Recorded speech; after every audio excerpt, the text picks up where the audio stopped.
Hey guys, this is Tamara. Thank you so much for coming back to my channel. Welcome back. Today we're going to be talking about defense mechanisms, and I'm going to regard these defense mechanisms that I'm going to talk about as coping mechanisms, because really what's happening is the individual who's utilizing all these defense mechanisms is really just trying to cope, and they don't know how to cope appropriately, right? So what they're doing is like really reaching for things to help them cope. And sometimes the coping mechanisms are unconscious. So there's no awareness of the fact that they are trying to cope, but they're doing it in the wrong way. So I'm going to talk about some of these defense mechanisms and coping mechanisms. And I'm going to point out 3 categories as we go along. That'll kind of help us keep structured and keep focused throughout the video. So let's go ahead and just jump in.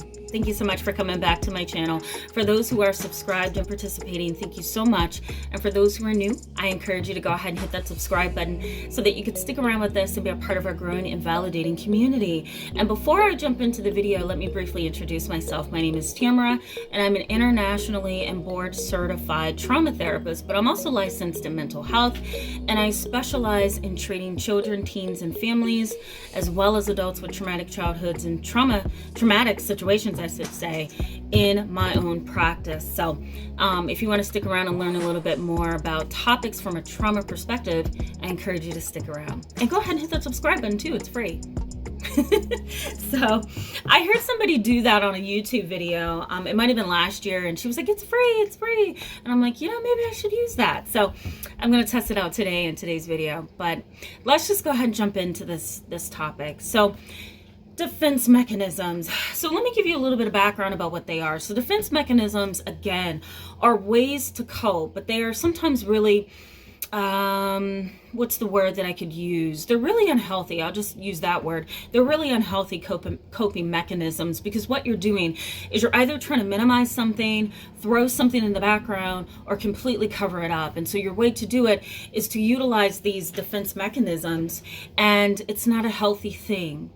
So defense mechanisms really do come out of psychodynamic therapy, and I will go ahead and put that definition right over here for you. Psychodynamic therapy is, if you ask me, it's more of a mature and well-rounded approach to Freudian concepts. You guys know who Sigmund Freud is, right? And he was a little risky. He was a little bit, kind of exaggerative in how he would think about mental illnesses. But there were some things that he was really, really good at. And so defense mechanisms is one of them. And I use it a lot in my counseling, and I use it a lot to kind of help my clients understand what's going on with them, especially my adolescents and my adult clients.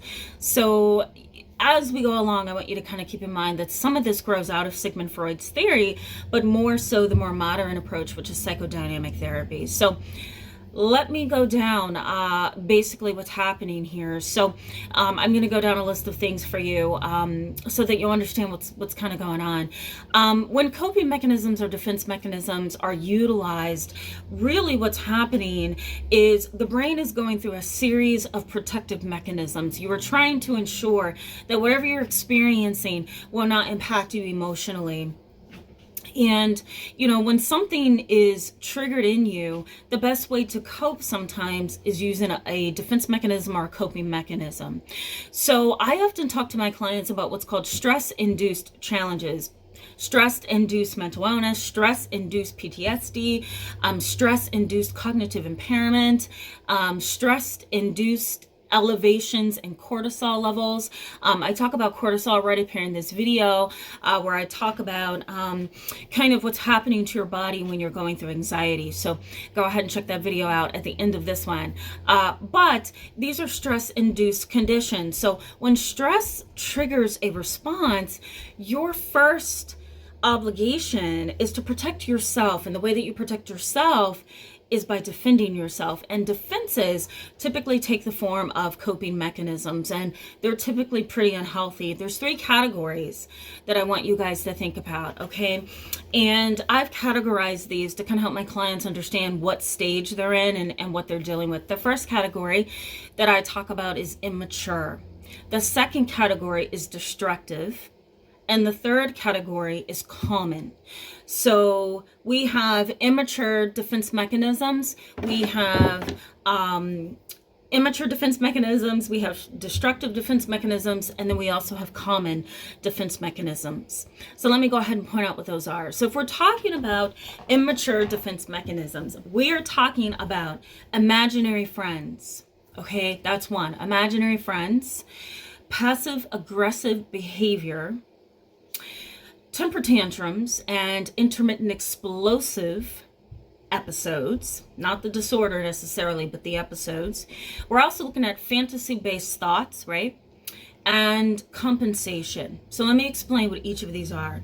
So imaginary friends, I did a video right up here, you guys could go check that out as well, where I talked about the correlation between psychosis and imaginary friends. And there's a lot of controversy about imaginary friends.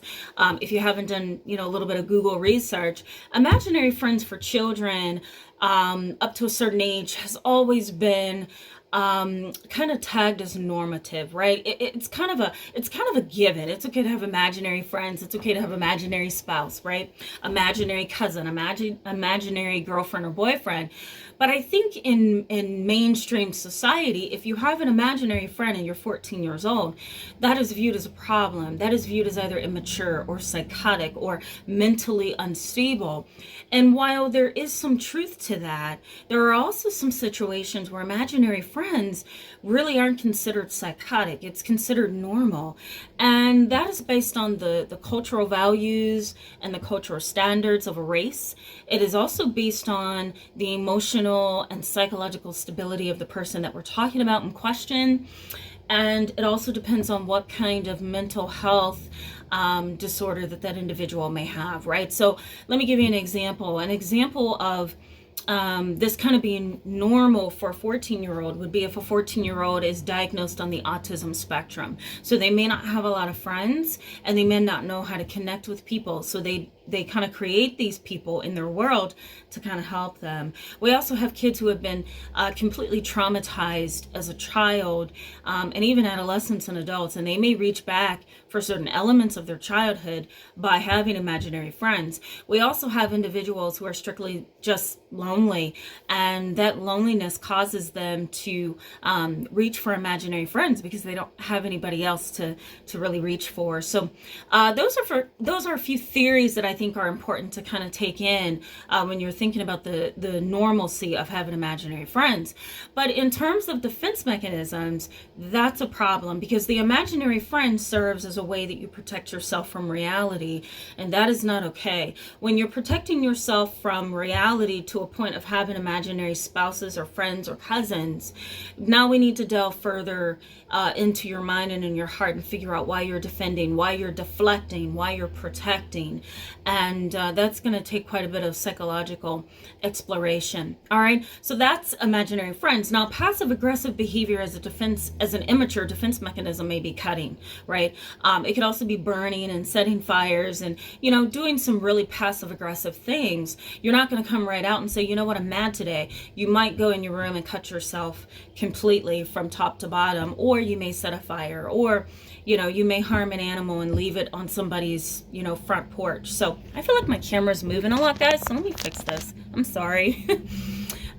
So that would be considered a passive aggressive defense mechanism that's immature. Now, we also have temper tantrums and intermittent explosive episodes. So slamming doors, punching holes in the walls, threatening people, that's also something that happens as a defense mechanism. You don't want to face something, so you just get big and loud and intimidating, and that makes it a little bit easier for you, but also keeps people away from you as well. Okay, fantasy-based thoughts. I'm married, I have a husband, right? That girl over there is my best friend. I went to Disneyland last year, and I spent like a whole month there. Those may be lies, right? I'm sure you have heard of people or had people in your world who completely lie pathologically and compulsively just because they want you to believe something about them that's not true. Now, there's a huge difference between a pathological liar and somebody who's fantasy based in their thinking. So I don't want to blend the two and confuse you, but I do want to highlight that sometimes those repeated lies are fantasy based, and it's because they're compensating. They don't have what they want, so they're throwing up what they think you might like to hear about them, or they're putting other things on the table so you'll see what they have access to, or at least what they fantasize that they have access to. And last but not least, in this immature category of defense mechanisms is compensation. Sometimes compensation is a defense mechanism and coping skill in and of itself, because what you're doing is you're really holding on tightly to something that you think is going to help you look better, right? So I may not have money, but at least I'm married to a man who does. I may not have a PhD from Stanford, but at least I went to community college and I'm the best in my class. You're compensating, right? Sometimes people compensate for values and character and ethics by joining certain groups or becoming a part of certain financial institutions so that they can flaunt. Or sometimes they compensate for a loss of internal prowess and intelligence and class and values by driving nice cars and wearing nice clothes, right? So we all know that that's compensation, and we see it a lot in our society.